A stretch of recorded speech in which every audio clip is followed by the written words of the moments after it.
What's going on, family? I'm Scrapbook Boxing. The Museum of the Forgotten Fisticuffs series will continue its conversation with you concerning the complete history of boxing. On the night of Saturday, January 9th, 1930, Brooklyn, New York's Frankie Gennaro defeats Paris, France flyweight Ivan Trevedic in 12 rounds. He would stop him at the Velodrome in Paris. It was for the IBU and NBA flyweight championship title. Let me stop right there for one moment. Now, what I would like to do and what I can do are two different things. I would like to show you photos of every fighter that I'm talking about in this series. But it's very difficult for me to do that. I told you I have 1,000 books. I have 1,500 scrapbooks. 1,500. Each book is 1,000 pages, 2,000 front and back. These books are 50 pounds a piece, 50, because of the way the books are structured. Now, I have to keep these books in low light. I keep them under a blue light. I have to keep them in room temperature.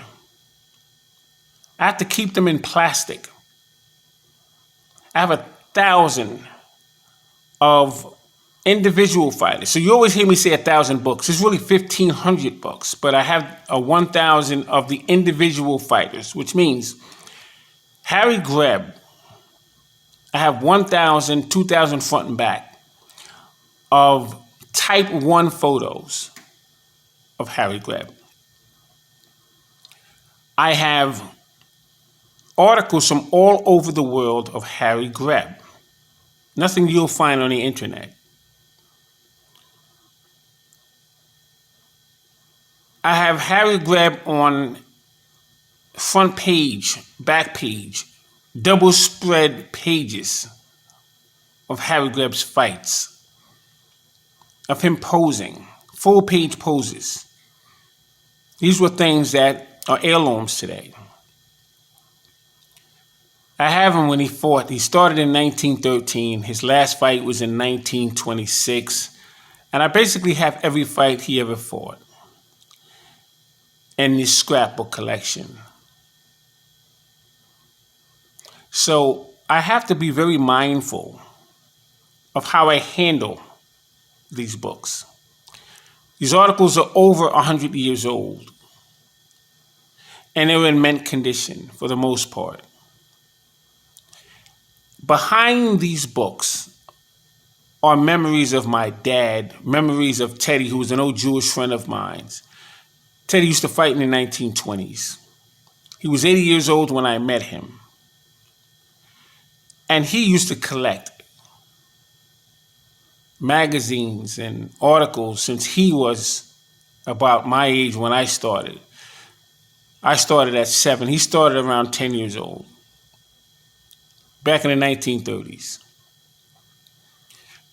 Because Teddy looked at the value of the time he was in at that moment. You see, Teddy knew Gene Tunney.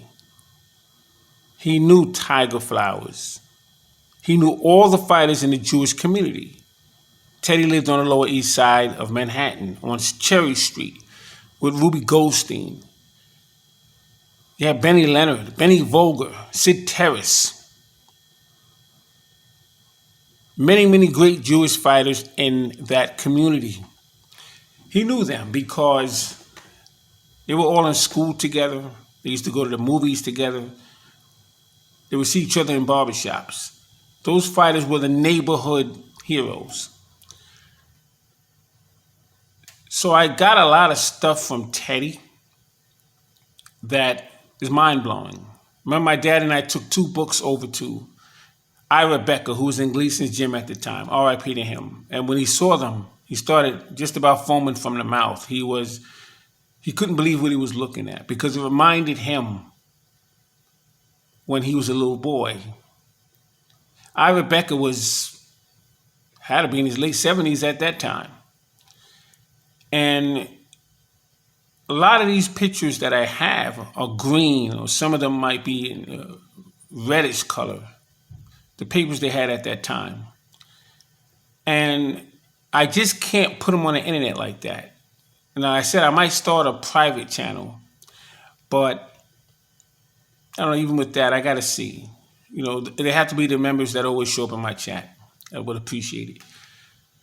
But the biggest problem is having that many scrapbooks. I have them stacked on top of one another because I don't have the room to spread them all out like that. You're talking 1,500 books that are probably about 5 inches wide, 6 inches wide. And they're very heavy books. Each book is labeled with the fighter that represents that book. And then the other books, the other 500, are the articles of the fights that took place during the entire 1900s, 1920s, 1930s, 1940s. And I have them from the 1600s going all the way up, of articles before boxing started. So for me to show you Ivan Trevedic, I would have to pull out close to 100 books to show you all the pictures of him or articles of him, because they're all mixed up in different books based on the opponents that he was in the ring with. Now, what I did was I actually, in catalog form, not with computer, handwritten, I have the entire fighter's profile, where he fought, if there was a delay, when the delay happened, what referee was a change referee, what bar he fought in. There was a time when you had to go and put up $5,000 and challenge anyone in the neighborhood. You were not from that neighborhood, just to get a fight. So a lot of the records are not documented. They're not documented. I have a lot of those records. So what I show you, I have to be careful how I present it to you, but I'm not going to go and grab a book that is sandwiched in between 600 books to show you a fighter. I mean, I don't get that many views, and I don't know how interested people are. So that's why I don't show you that many pictures, because all the pictures are in scrapbooks. They're mounted in the scrapbooks. Now I have Type 1 photos. I have 5,000 boxing cards with fighters all mixed in from the 1900s, 1800s, 1900s, 1920s, and 30s. So all those things are all cataloged.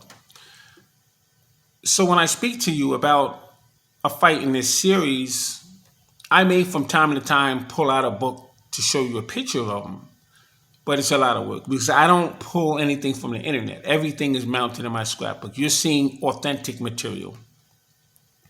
So I just wanted to let you know that. Now, Frankie Gennaro. He was 28 years old. He stood 5'1". He was a flyweight and had a 63-inch reach. He had a record of 78 wins, 17 losses, 7 draws, and 9 knockouts. When you look at Ivan Trevedic, he was 19 years old. He was a flyweight, had 15 wins, 14 knockouts. He was a very good fighter from Paris, France.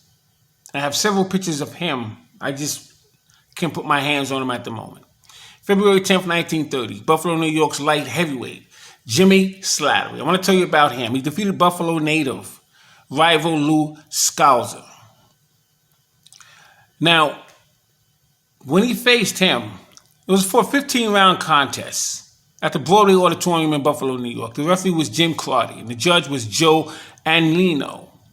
The other judge was Arthur Donovan. I want to tell you about Arthur Donovan for one moment. He was the premier referee during that time. The greatest referees was Charlie White, Arthur Donovan, Arthur McCanty, as you move down in eras.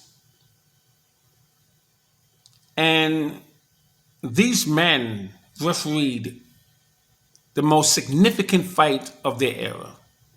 Now, you had Noon Magnolia and other referees, but Donovan was the premier referee. Charlie White was the premier referee. Arthur Donovan and Arthur McCarthy.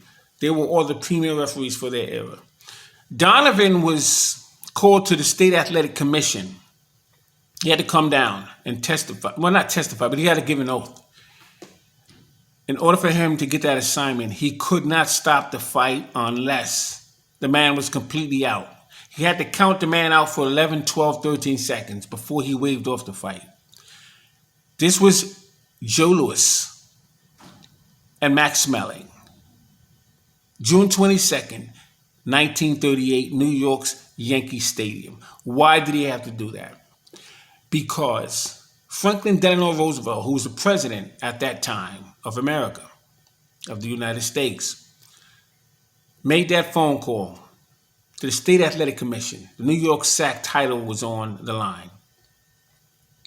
And the only way they would house that fight would be under those conditions. Because Franklin Delano Roosevelt was negotiating with the Japanese at that time, and he was trying to prevent a war from happening. And he couldn't take a chance on Adolf Hitler striking this country. It could have caused the war. This was the first fight where different peninsulas and countries were involved in this one fight. They all had a stake in the fighter.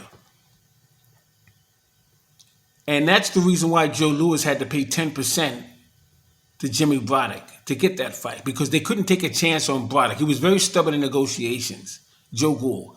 And they couldn't take a chance on him facing Schmeling because they wanted, Hitler wanted Braddock to come over to Germany to fight.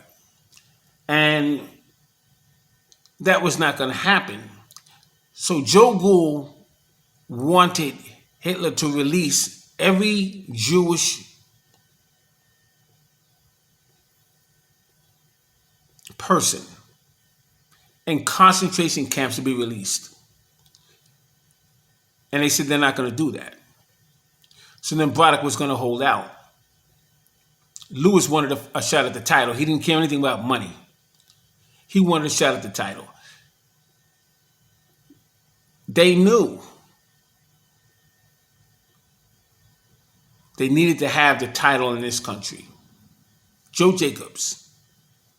Mike Jacobs wanted to make sure that this title stayed over here because Franklin Delano Roosevelt needed Joe Louis.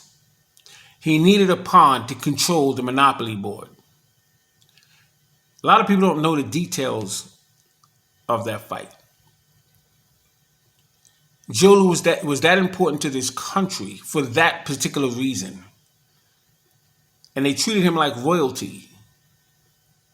But not because of Joe Louis. It's because of what he represented. Because what ability he had to control the monopoly board.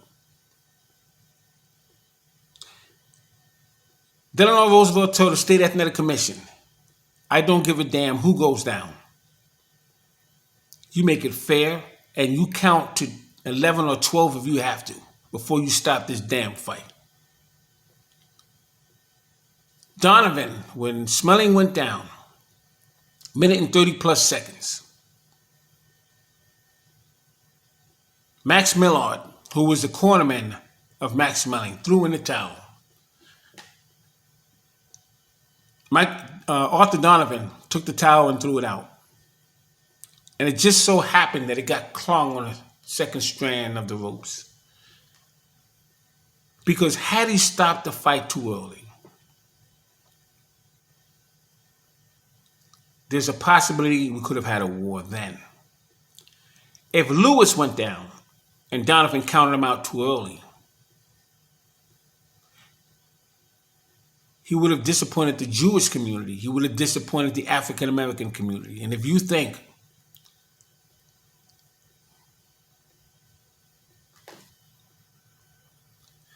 that Red Sunday was a factor, 1910, July 4th to be exact, in Reno, Nevada, with Jack Johnson and Boilermaker Jim Jeffries was at its highest point. Detroit, and Chicago, and New York, and many inner cities. You had hanging, lynching. Houses were being lit on fire. Gasoline was poured down the throats of little black boys.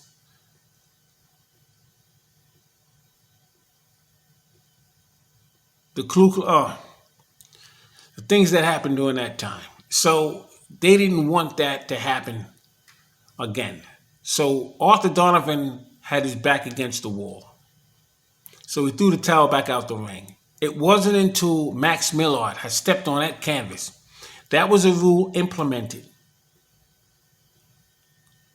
by Jimmy Walker under the new Walker Law in 1920. That if a man steps on the canvas that's in the camp, fight's over.